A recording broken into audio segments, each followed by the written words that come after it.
Evening shadows stretched across Lagos, the streets alive with the hum of voices, cars weaving through narrow lanes, and hawkers calling out the names of their goods.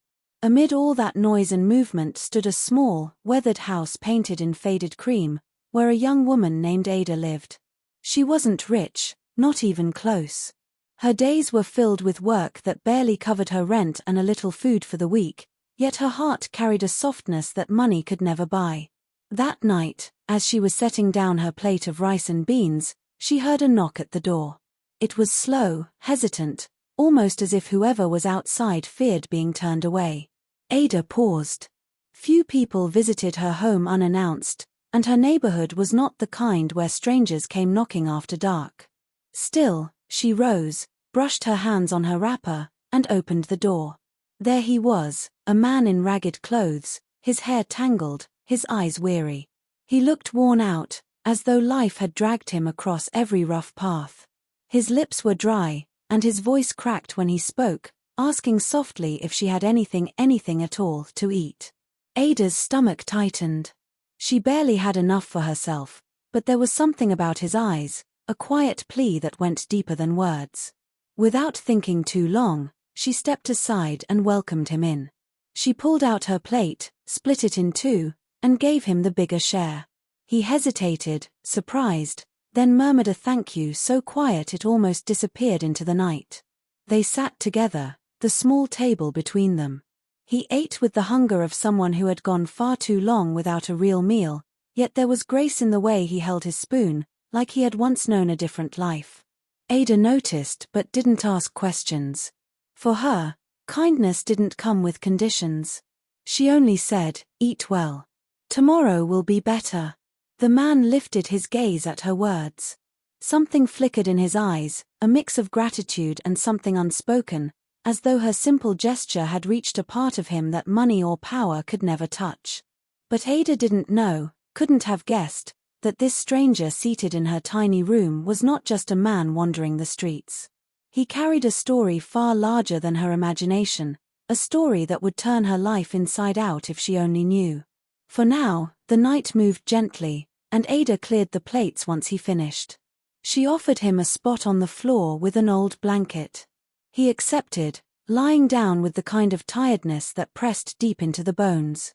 Ada blew out the lantern, leaving the room in quiet darkness, unaware that in that silence, fate was writing the first lines of a tale that would change everything she thought she knew about kindness, chance, and the weight of secrets waiting to be revealed. Morning broke slowly in Lagos, light spilling through Ada's thin curtains and painting the cracked walls of her small room. The city was already awake, horns sounding from the main road, traders dragging their wares to the junction, neighbors calling out greetings mixed with laughter and arguments. Inside, Ada stirred from sleep, the sound of a soft cough reminding her of the man who had slept on her floor the night before. She turned her head. He was awake, sitting upright, his knees drawn close to his chest, his eyes fixed on the window as though he were thinking of something far away. The blanket had slipped to the ground, and the roughness of his clothes looked even harsher in daylight. Ada greeted him warmly and asked how he had slept. He gave a small nod, as if words were still difficult, and said the night had been kinder than the ones before. Ada went about her morning routine, boiling water in her small kettle, frying 2 slices of bread with the little oil she had left. She placed one slice on a plate and pushed it toward him. He stared at it for a moment, almost reluctant to take it, then accepted and ate slowly, as though savoring every bite. When she asked for his name, he hesitated. For a long time, silence hung heavy between them. Finally, he said, "My name is Tunde." His voice cracked slightly, but the name carried weight, like it was tied to a past he wasn't ready to reveal. Ada didn't push further. Instead, she asked where he was headed, if he had family nearby. Again, the hesitation. He shook his head and said he was just passing through, that he had no one in the city. His eyes lowered to the ground, hiding something, yet there was no arrogance in him, only a quiet sadness. The day stretched on. Ada left for her small market stall where she sold second-hand clothes. She gave him instructions to lock the door if he stepped out, though she doubted he would. The market was noisy as always, customers haggling, children running between stalls, the air thick with the smell of roasted corn and fried plantain. But all through her work, Ada's mind wandered back to the man she had left at home. Something about him lingered with her, like a riddle she didn't yet know how to solve. By the time she returned, the sun had dipped, the sky glowing in shades of orange and pink. Tunde was still there, sitting by the doorway. He had swept the small compound, gathered water in a bucket, and even folded her clothes neatly on the line. Ada raised her brow in surprise. No guest had ever cared to do that for her. She thanked him, and for the first time, she saw a faint smile break across his face. It was small, but it softened the hardness in his features. That night, as they shared another simple meal, Tunde asked her about her life. She spoke about losing her parents young, about the struggles of living alone in the city, about how she worked hard every day but never complained. She laughed as she shared little stories from the market, stories that made him chuckle quietly. In return, he revealed nothing about himself, though his eyes followed her with interest, studying the way she spoke, the way she carried herself with dignity despite her lack of wealth. When Ada finally grew tired and prepared to sleep, Tunde lingered by the door, staring into the night. Something about the quiet street outside pulled at him. He seemed like a man caught between two worlds, one that had abandoned him, and another he wasn't sure he deserved. Ada called him inside before the mosquitoes grew worse, and he obeyed, lying once again on the floor. As the lantern flickered, Ada drifted into sleep, but Tunde remained awake, thoughts chasing him endlessly. He remembered a mansion far from here, a father with stern eyes, and a life of plenty he had once known but chosen to leave behind. In that silent room, with the sound of Ada's steady breathing beside him, he wondered how long he could hide who he really was. The night grew heavier, the city around them slowly falling into quiet, and fate tightened its hold on both their lives, weaving them closer together. Neither of them knew that the kindness of one evening had already set into motion a story larger than themselves, one that would test loyalty, pride, and the thin line between wealth and the heart that gives without counting the cost. Rain drizzled over Lagos the next morning, soft and steady, the kind that left the ground damp and the air filled with the smell of wet earth. Ada rose early, tying her wrapper tightly as she prepared for another day at the market. Tunde was already awake, seated at the small wooden stool near her door, his hands clasped, his eyes lost in thought. He looked like a man carrying a weight no one could see, but Ada's voice pulled him back. "You didn't sleep?" she asked, stirring the pot of pap on her stove. He gave a faint shrug. "Sleep doesn't always come easy." Ada didn't press further. She poured the hot pap into 2 enamel cups, handed him one, and the two sat quietly, sipping as the rain pattered against the roof. There was a peace in that moment, though beneath it, questions hummed like restless bees. Later, as Ada prepared to leave for the market, she paused. Something in her tugged against leaving him behind again. He had swept and tidied the previous day, yes, but he was still a stranger. Yet there was no trace of malice in him, no sign of harm. She trusted her instinct, and that instinct told her Tunde wasn't ordinary. "Come with me today," she said suddenly. He looked up, surprised. "To the market?" "Yes. At least it will keep you from sitting here alone all day." He hesitated, then nodded. The walk to the market was alive with Lagos sounds, buses blaring horns, street vendors calling out prices, neighbors exchanging greetings over steaming bowls of akara. Ada walked briskly, balancing the bundle of clothes she would sell, while Tunde followed, his gaze wandering over the people, the chaos, the rhythm of life that felt both familiar and distant to him. At her stall, Ada spread the clothes neatly, arranging shirts, trousers, and dresses so they would catch the eye of passers-by. Tunde sat quietly on a bench beside her, watching as she handled customers with patience and charm. When one woman tried to bargain too harshly, Ada laughed, teased her, and eventually closed the sale. Tunde found himself smiling without realizing it. Hours passed, and Ada noticed how his eyes softened each time she laughed. She offered him roasted corn bought from a nearby hawker, and as they ate together, he began to relax. Slowly, the stiffness around him began to fade. "Do you like it here?" Ada asked, wiping her hands on her wrapper. He paused before answering. "I like the way you treat people. It feels real." Ada tilted her head. "Shouldn't it always be real?" Tunde said nothing, but deep down, he thought of boardrooms filled with lies, of men in suits shaking hands with smiles that never reached their eyes. Ada's words struck something in him that he hadn't felt in years, a reminder of how simple and honest life could be. By evening, Ada packed her goods, and the two walked home together. On the way, a group of young men at a corner mocked Tunde for his tattered clothes. They laughed, calling him names, suggesting Ada had picked up a useless stray. Tunde lowered his head, silent, while Ada's eyes flashed with anger. "You people have no shame," she snapped, stepping protectively in front of him.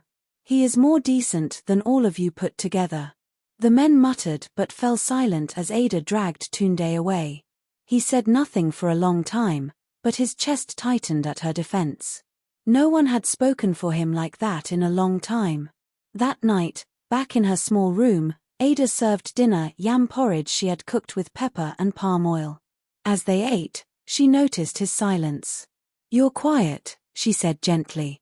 He lifted his eyes, meeting hers. "Why did you defend me like that?" Ada frowned. "Because they were wrong. Because no one deserves to be treated that way. And because you're my guest."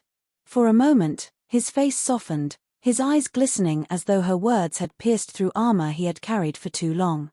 He wanted to tell her everything, the truth about who he was, the mansion he had walked away from, the father whose wealth could buy half of Lagos. But fear held him back. Fear that if she knew, everything between them would change.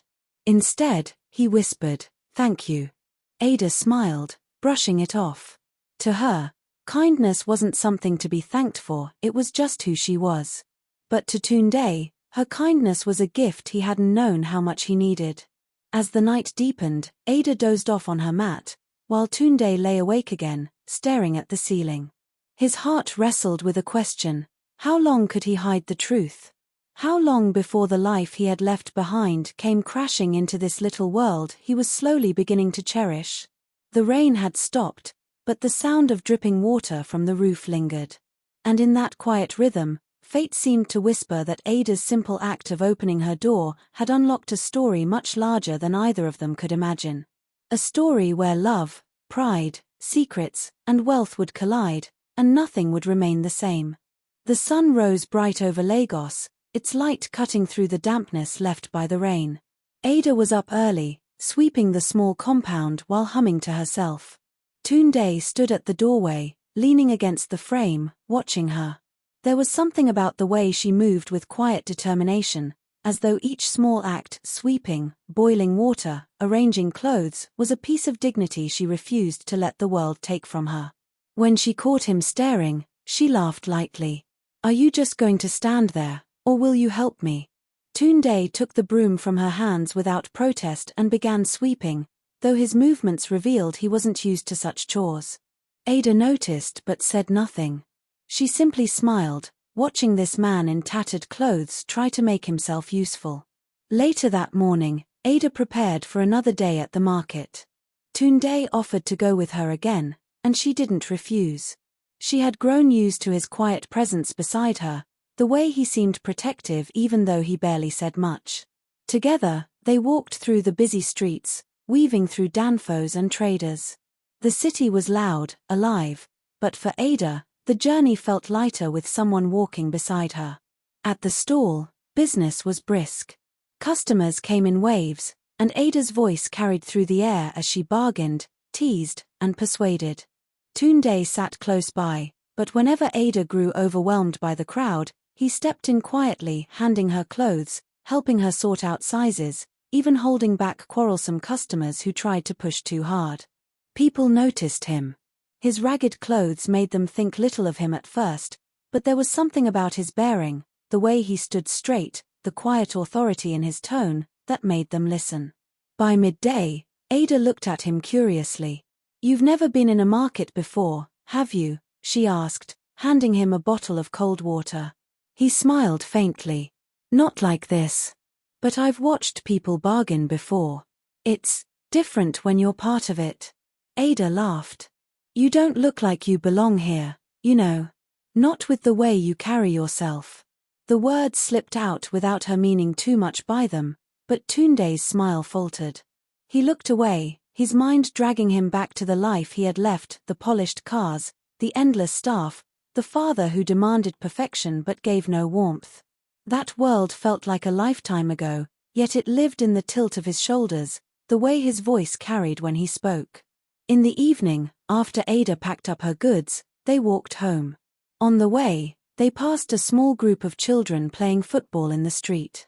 The ball rolled toward Tunde, and one boy shouted for him to kick it back. Without thinking, he sent the ball flying with a skilled strike that drew cheers from the kids. Ada clapped her hands, surprised. Ah, Tunde. So you can play? He chuckled. I used to. She looked at him as though she wanted to ask more, but his eyes told her the subject was closed. Back at home, Ada cooked beans and plantain. The rich smell filled the air, and when she set the food down, Tunde paused before eating. You've done so much for me, Ada. More than I deserve. Ada waved him off. Don't talk like that. You're human, aren't you? We all need someone sometimes. He stared at her, his throat tight. If only she knew who he really was. If only she knew he wasn't a man who had nothing, but a man who had run from everything. Later that night, after dinner, the two sat outside under the faint glow of the streetlight. The neighborhood was quieter, the shouts of children replaced by the low hum of generators. Ada rested her back against the wall, her wrapper loosely tied, while Tunde sat beside her. Do you ever wish for more? He asked suddenly. She glanced at him. More? Yes. More than this small room. More than the market. More than just surviving. Ada grew thoughtful. Of course I do. But wishing won't put food on the table. I try to be content. That's the only way I can breathe in this city. If I sit here wishing for gold while I have nothing, I'll lose my joy. So I thank God for each day. And maybe, just maybe, better will come. Her words struck him deeply. He thought of the wealth waiting for him, wealth she could not even dream of. Yet here she was, content with so little, her joy unshaken.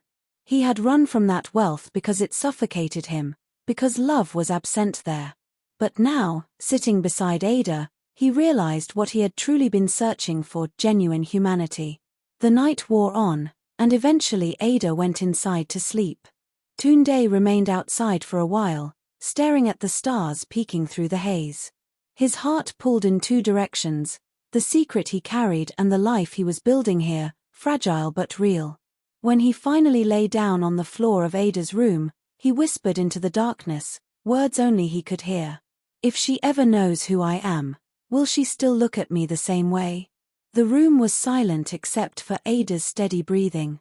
The city outside hummed faintly, and in that small corner of Lagos, fate continued to weave a thread that neither of them could escape.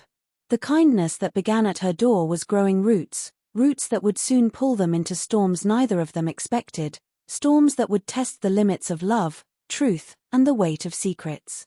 The days began to fall into a rhythm. Ada and Tunde rose together, shared simple meals, then walked side by side to the market. The people around started to notice the strange pair, a young woman who had little but carried herself with quiet pride, and a man in tattered clothes who seemed misplaced among the noise of Lagos streets. Some whispered that Ada had taken in a stranger out of pity. Others wondered if he was her relative, maybe a cousin from the village. But no one knew the truth, not even Ada. That morning, the market buzzed louder than usual.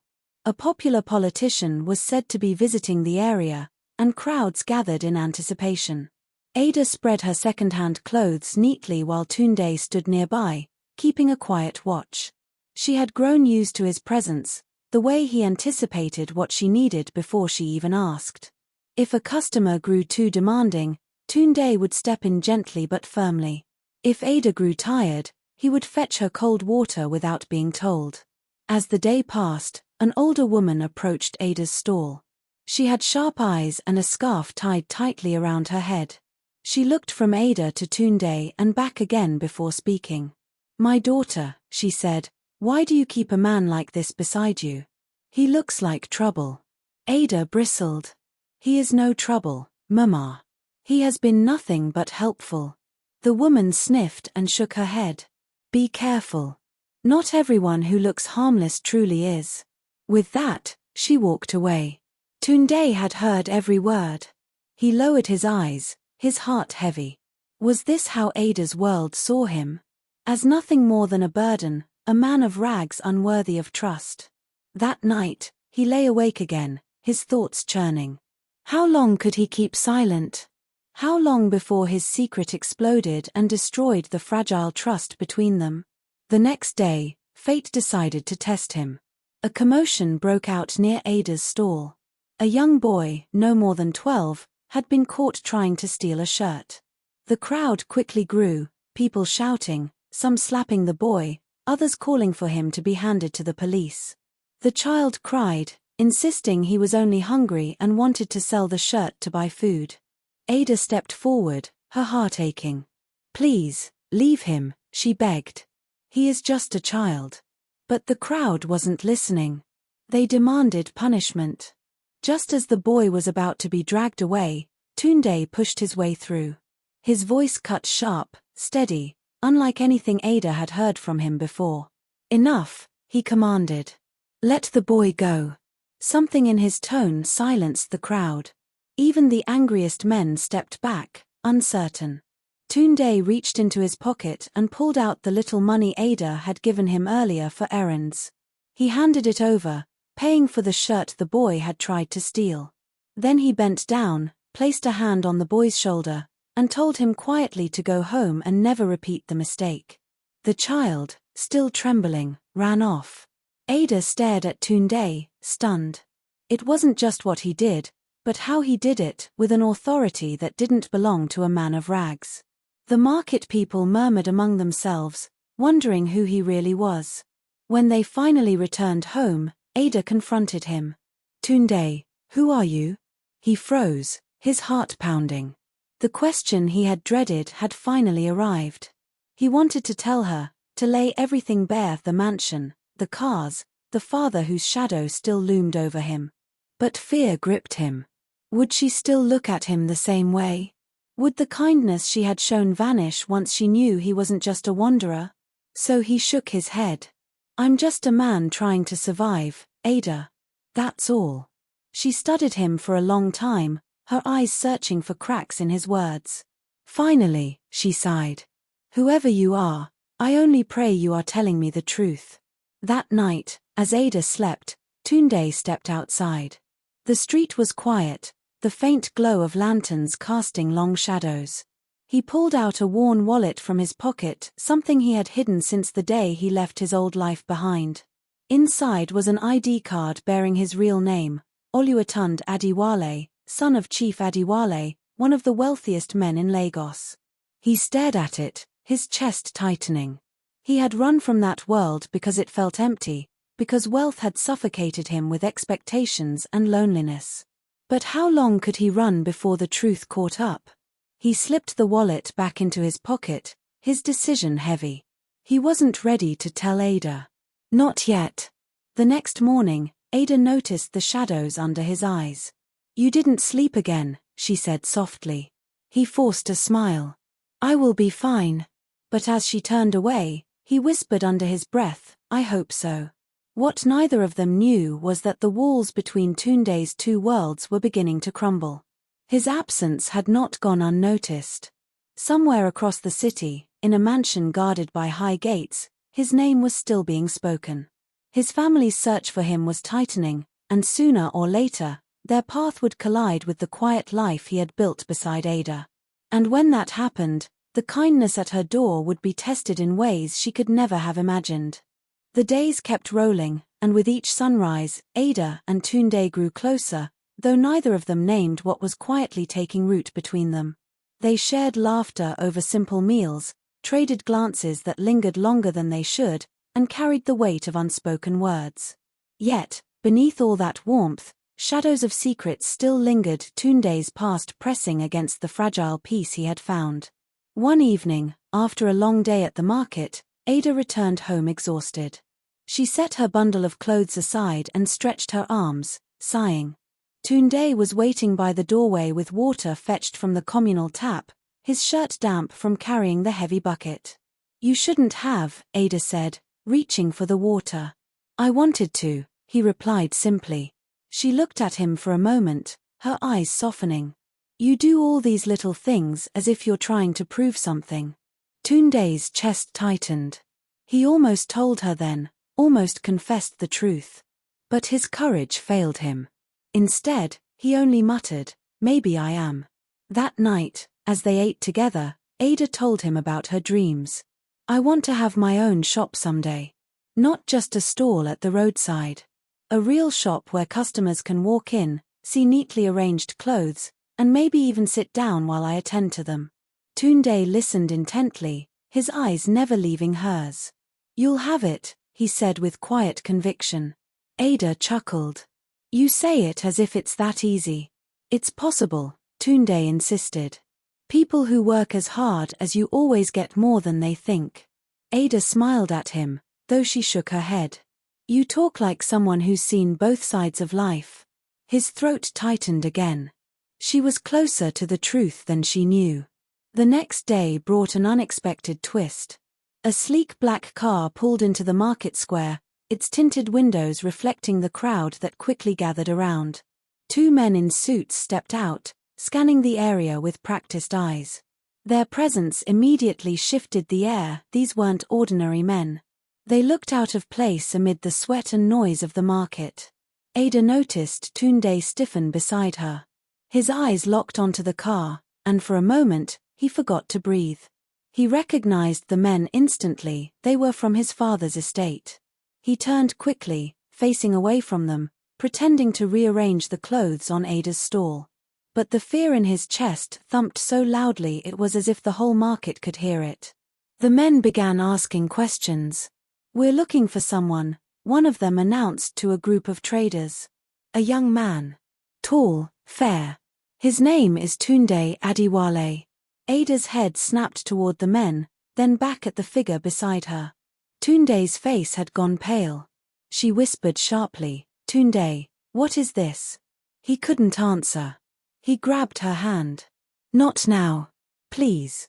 Before she could protest, he pulled her away from the stall, weaving quickly through the maze of people. Ada stumbled behind him, confused and alarmed. They didn't stop until they reached a quiet street far from the market. Ada yanked her hand from his grip. "What's going on? Why are they looking for you?" Tunde's chest rose and fell as he tried to steady himself. He wanted to tell her the truth. He wanted to say everything. But the words caught in his throat, heavy with fear. "Ada," he began, his voice low, "there are things about me I haven't told you. Things I'm not ready for you to know yet." Her eyes narrowed. "You've been lying to me." "Not lying," he pleaded. "Just hiding. Please, trust me a little longer."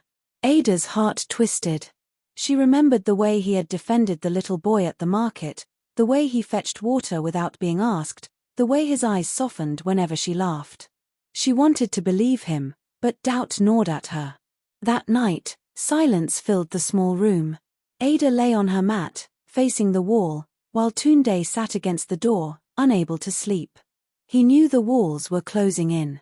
His family was searching. They would find him sooner or later. And when they did, Ada would know everything. The next morning, Ada barely spoke to him. She carried her bundle of clothes and walked ahead, leaving him to follow. At the stall, she worked with forced cheer, her laughter sounding brittle. Tunde watched her, guilt gnawing at his chest. He wanted to fix it, but the truth loomed like a storm cloud, refusing to be contained. As the sun dipped that evening, Ada finally broke the silence. "Tunde, if you truly want me to trust you, stop running from whatever you're hiding. Secrets have a way of destroying good things." Her words struck deep. He looked at her, the weight of his double life pressing harder than ever. That night, He pulled out the wallet he kept hidden, the ID card staring back at him with cold finality. He turned it over in his hands, whispering to himself, soon. In the darkness, Ada shifted on her mat. She wasn't asleep either. She could feel it, this man she had let into her home, into her life, carried a story bigger than anything she had ever imagined. And sooner or later, it would spill into her world, whether she was ready or not. And when that truth finally surfaced, she knew everything between them would change forever. The week that followed carried a weight that Ada could not shake off.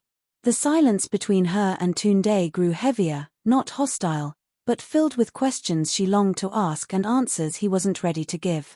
Still, life in Lagos didn't pause for secrets. The market waited, bills waited, hunger waited. So she carried on, though her heart was restless. One Thursday afternoon, while arranging clothes at her stall, Ada noticed a crowd gathering again. A convoy of sleek cars had stopped at the junction, and whispers rippled through the traders. Important men had come, men dressed in fine clothes with the confidence of those used to being obeyed.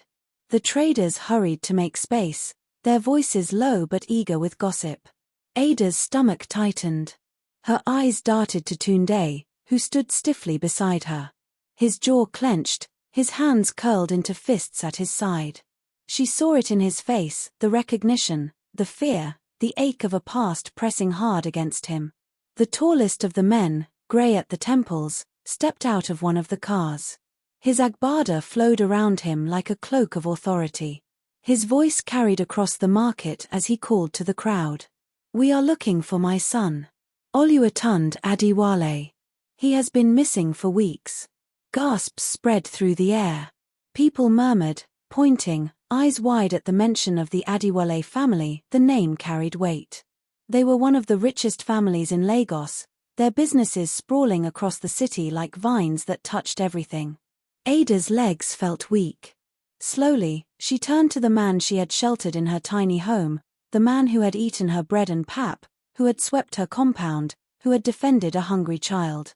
His eyes met hers, and in them, she found the truth she had been denied. "You," she whispered. Her voice trembled, not with anger, but with disbelief. "You're him." Tunde swallowed hard. His secret was no longer safe. "Ada, please." Before he could finish, the crowd erupted. Traders whispered, children pointed, and a few rushed to the chief's men, eager to earn favor. Tunde grabbed Ada's hand again, desperation in his touch. "Not here. Please, let me explain." She pulled back, her heart pounding. Her voice rose, sharp with betrayal. "Explain? After all this time? After I fed you with the little I had, thinking you were a man with nothing? You let me believe." "I had nothing, Ada," he interrupted, his voice breaking. "Not the kind of nothing you think of, but worse. I had money, power, everything people kill themselves to have. But I was empty. My father's world suffocated me. I left because I needed to breathe. And then you opened your door." Tears stung Ada's eyes. She wanted to believe him. She wanted to hold on to the man who had laughed with her in the quiet of her home, not the heir to a billion-naira empire. But the ground beneath her felt shaken. The simplicity she had cherished was slipping from her fingers. The chief's men had spotted him now. They moved through the crowd quickly, their voices calling his name. Ada stepped back, her hands trembling. "Go to them, Tunde. They're your people." His voice cracked as he pleaded. "You are my people, Ada. You're the only one who saw me as human, not a bank account. Don't push me away." But before he could say more, the men reached him. "Oluwatund," one exclaimed, gripping his arm. "Your father has been sick with worry. Come home at once." The crowd buzzed with excitement. Some shouted praises, others clapped, and a few sneered at Ada, whispering that she had been nothing more than a poor girl hosting a rich man in disguise.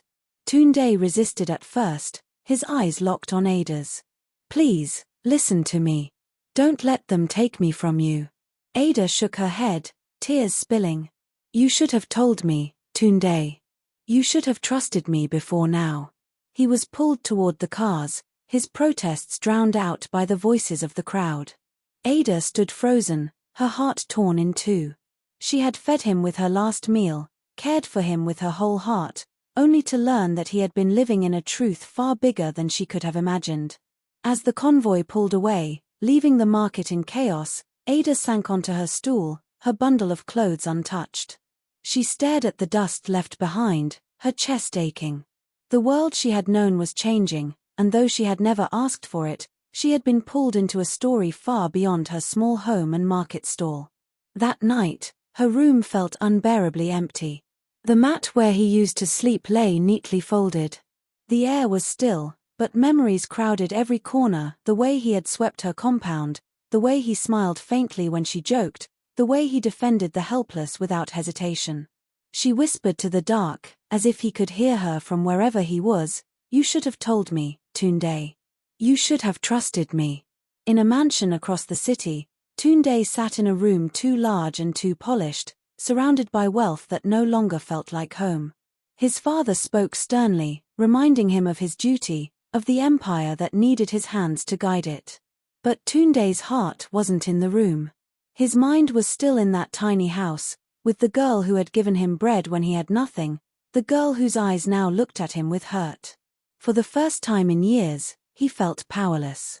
Wealth had dragged him back, but love, real, raw, and unpolished, was slipping away from him.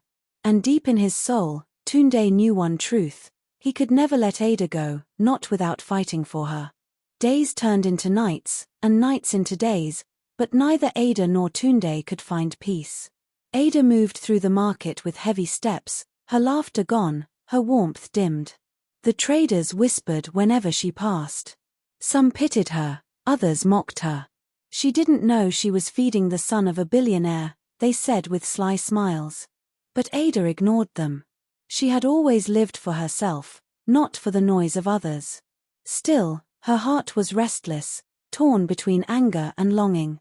In the mansion across the city, Tunde felt no different. His father had surrounded him with wealth, servants, cars, everything most people would dream of. But he couldn't breathe. Every plate of food tasted like ash compared to Ada's simple beans and plantain. Every polished marble floor felt colder than her cracked cement compound. His father's voice reminded him of duty, business, legacy, but all Tunde could hear in his mind was Ada's trembling words, "You should have told me." One evening, after another endless meeting in his father's study, Tunde stood by the balcony, staring at the city lights stretching far into the distance. Somewhere out there was Ada, alone in her tiny home, thinking of him or maybe trying to forget him. He clenched his fists. He couldn't let it end like this. The next morning, while the household stirred with servants preparing breakfast, Tunde slipped out quietly. He drove himself a luxury car that felt too heavy beneath him, straight back to the neighborhood where Ada lived. Ada was sitting outside her house, mending a torn dress with needle and thread. When she looked up and saw the car pull in, her heart skipped. Neighbors peeked from their windows, whispering as Tunde stepped out, no longer the ragged man they had known, but the heir to a fortune, dressed in fine clothes that shone even under the dull sun. He walked toward her slowly, his eyes never leaving hers. "Ada," he said, his voice thick. She set the cloth aside, her face calm though her heart stormed. "Why are you here? I had to see you.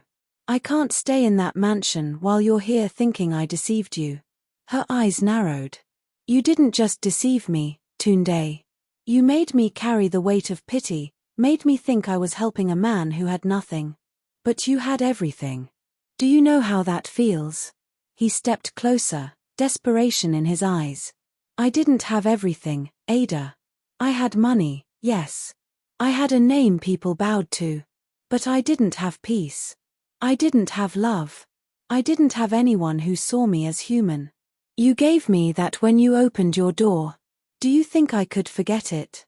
Ada's chest rose and fell, her hands trembling in her lap. The memory of that first night returned, the knock at her door, his weary voice asking for food, the way she had split her only meal without hesitation. At the time, she thought she had fed a beggar.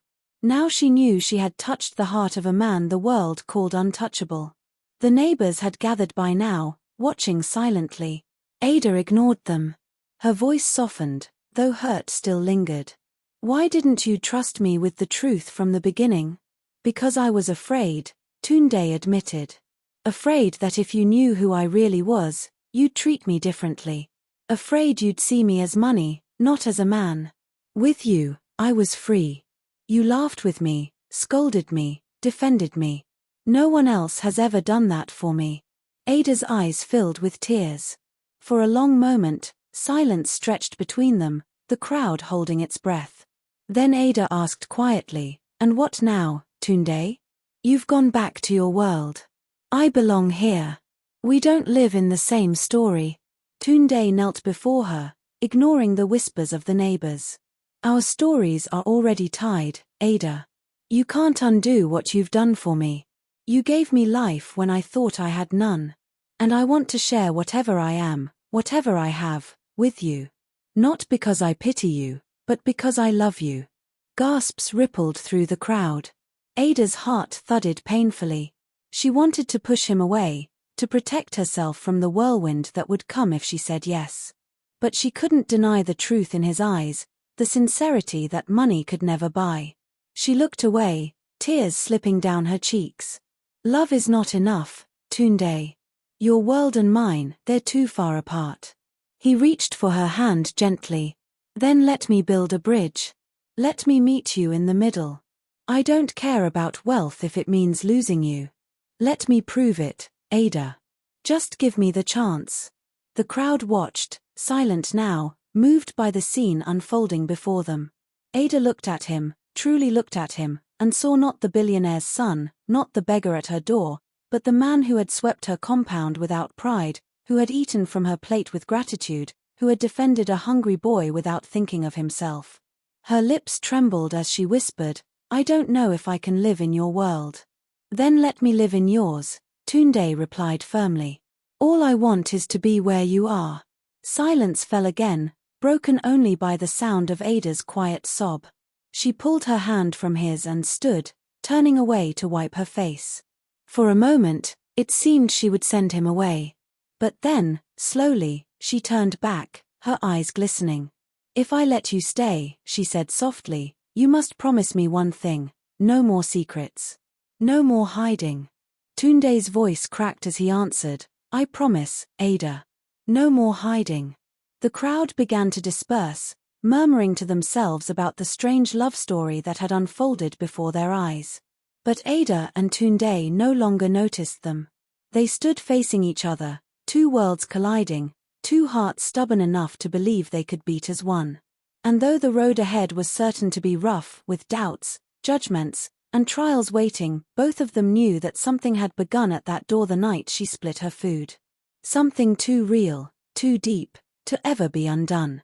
In that moment, under the watchful eyes of neighbors and the restless hum of Lagos, Ada and Tunde chose not wealth, not poverty, but the fragile, fierce hope of love. And so, from a single knock on a quiet night in Lagos, a tale was born, one of kindness, secrets, and love that bridged two worlds. Ada fed a stranger with nothing, never knowing she was feeding the heart of a billionaire's son. In the end, it wasn't wealth that mattered, but the power of a simple act of compassion. If this story touched your heart, make sure you subscribe so you don't miss more stories like this. And before you go, tell us in the comments the country you're watching from and what your clock says right now. We'd love to see how far this tale has traveled.